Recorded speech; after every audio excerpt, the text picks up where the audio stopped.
আর ঠিক এভাবেই তোমার সবথেকে কাছের বন্ধুটারও বিয়ে হয়ে যাবে।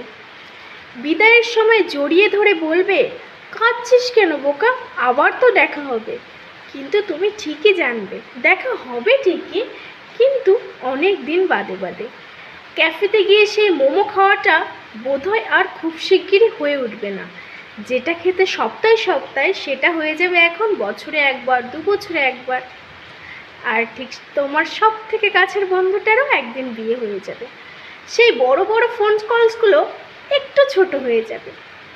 পাড়ার অলিতে গলিতে হাত ধরে ঘোরাটা বোধহয় আর হয়ে উঠবে না। আর ঠিক তোমার সব থেকে কাছের বন্ধুটারও বিয়ে হয়ে যাবে। তাকে বলে দিও তাকে ছাড়া কফির সেই স্বাদটা অসম্পূর্ণ রয়ে যায়, যে মোমোর স্বাদ, একসঙ্গে ঘোরা, সব যে অসম্পূর্ণ হয়ে যায়। তারপর একদিন তোমার সব থেকে কাছের বন্ধুটারও বিয়ে হয়ে যাবে।